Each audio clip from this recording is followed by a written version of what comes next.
Hey everyone, Brendan Snyder here.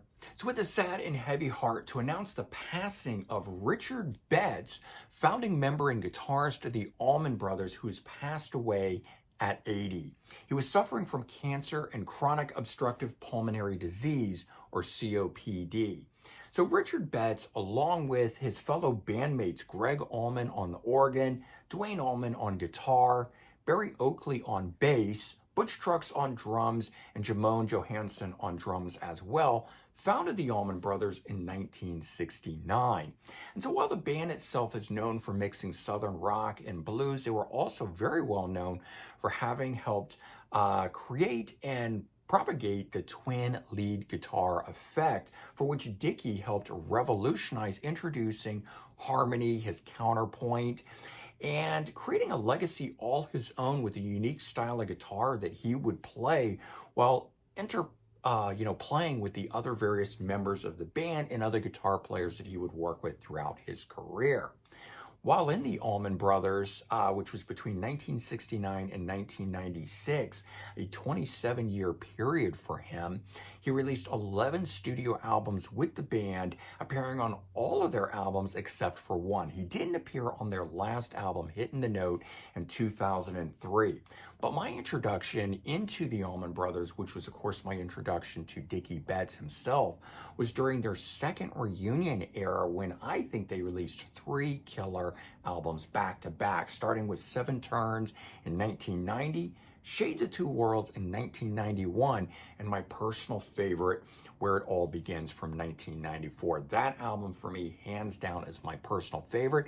I didn't grow up with the earlier era of the band. I'm sure you guys all have your favorites from them, like Eat a Peach, but for me, that was where it was at.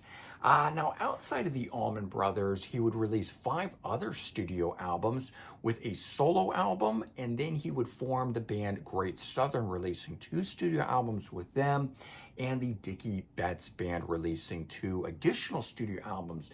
His final studio output would be with the Dickey Betts Band, Let's Stick Together. That came out in 2001.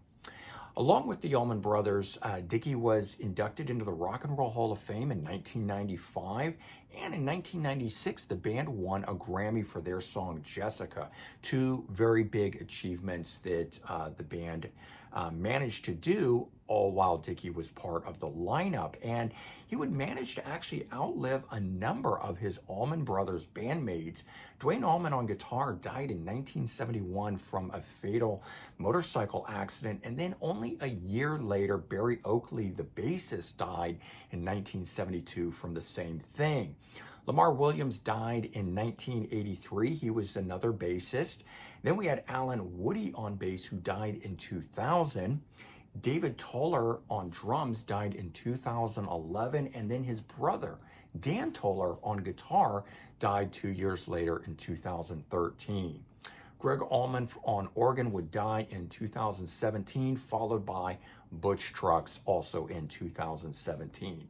So now, from the original lineup of the Allman Brothers, going all the way back to 1969, the only person who remains is drummer Jamone Johansson, who of course was their drummer at that time.